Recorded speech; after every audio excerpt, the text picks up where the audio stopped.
Bagi kalian yang baru berkunjung di channel ini, jangan lupa subscribe, like, and tekan loncengnya. Assalamualaikum warahmatullahi wabarakatuh. Oke, berjumpa lagi dengan saya di channel Eleven Project ini. Saya ucapkan selamat dulu bagi teman-teman yang sudah memasuki semester 2 PPG Prajabatan. Oke, dalam mempersiapkan semester 2 ini biasanya ada mata kuliah yang namanya Project Kepemimpinan. Pada mata kuliah ini biasanya kalian nanti akan melaksanakan gelar karya. Nah, gelar karya di sini kalian akan diminta untuk membuat satu project yang berkaitan dengan mata kuliah atau dengan jurusan kalian. Misalkan PGSD, matematika, atau prodi lainnya. Kalian akan menyusul project bersama dengan satu kelompok yang sudah dibagi di LMS. Jadi kalian rapatkan dengan baik bersama dengan teman-temannya. Pilih satu project yang menurut kelompok kalian terbaik. Itu konsultasikan bersama dengan dosen yang ada di LMS tersebut. Baru nanti dosen akan memberikan ACC atau tidak, itu tergantung bagaimana kalian menjelaskan project tersebut. Nah, oke, langsung saja saya akan memberikan contoh project kepemimpinan yang bisa kalian gunakan atau bisa kalian terapkan dan dikonsultasikan kepada dosen pembimbing kalian. Nah, yang pertama saya akan memulai satu contoh project kepemimpinan pada prodi PGSD. Namun sebenarnya sejatinya project kepemimpinan ini kita dibebaskan untuk memilih bentuk project apapun, meskipun sekalipun itu melenceng dari jurusan kita, asalkan project itu melatih kita untuk menjadi seorang pemimpin. Jadi project apapun itu, meskipun tidak ada unsur prodi atau PGSD-nya atau matematikanya, itu biasanya akan di-ACC oleh dosen asalkan jelas runtut objeknya siapa, targetnya siapa, dan itu melatih kita satu kelompok sebagai seorang pemimpin. Saya langsung saja memberikan contoh, misalkan jurusan PGSD.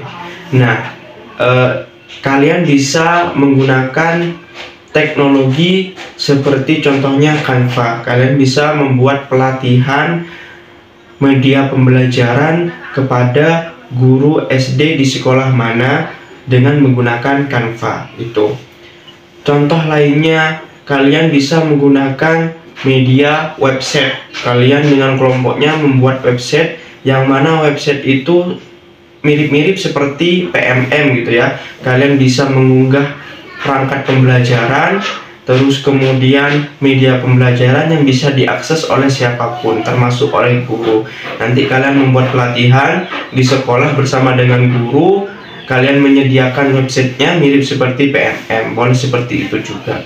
Terus kemudian yang ketiga, yang berbau PGSD, contohnya kalian bisa membuat pengembangan literasi kepada siswa SD, mungkin berupa kalian membentuk kelas jurnalis cilik. Contohnya kalian membuat kelas jurnalis cilik di sekolah SD, bentuknya pelatihan, kalian melatih bagaimana siswa itu dilatih untuk menulis menjadi jurnalis sejak dini itu.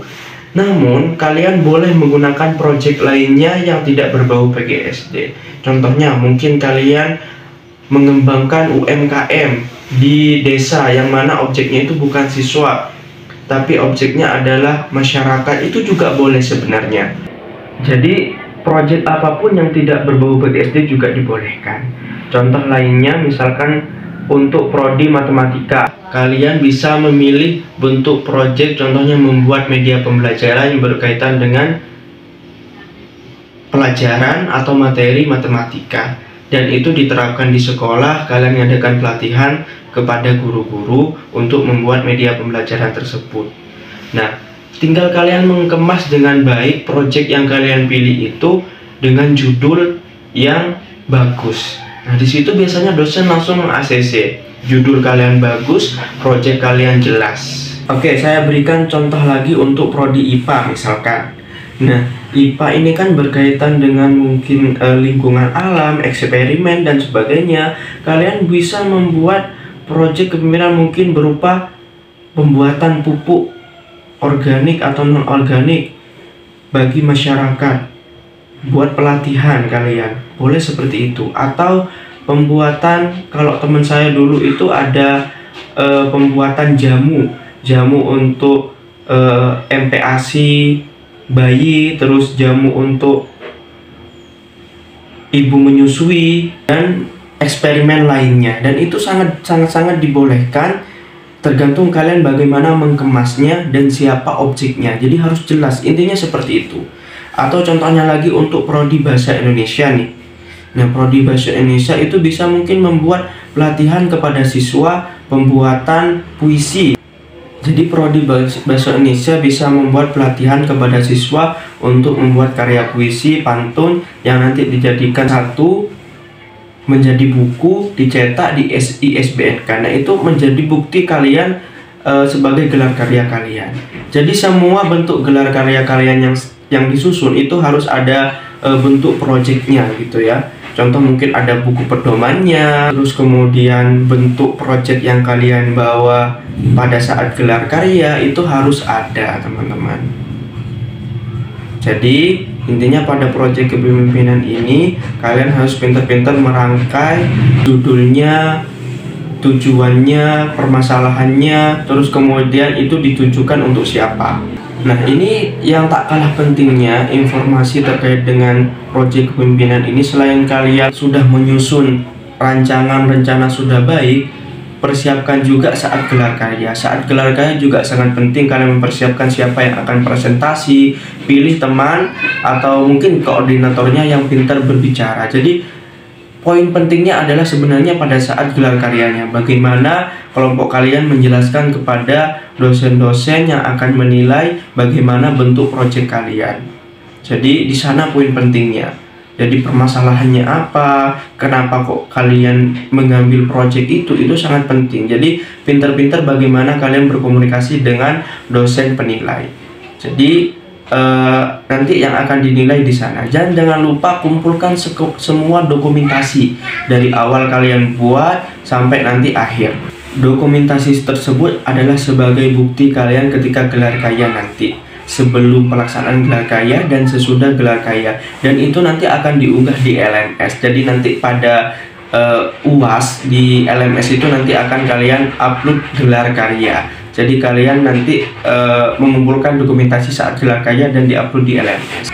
Nah, itu teman-teman terkait dengan penjelasan proyek kepemimpinan. Bagi kalian yang sudah mampir di channel ini dan sudah menonton, merasa butuh dengan penjelasan video ini, kalian komen di komentar kalian butuh tentang apa terkait dengan penjelasan proyek kepemimpinan. Saya akan buatkan videonya dan akan menjelaskan kepada kalian bagaimana menyusun proyek kepemimpinan.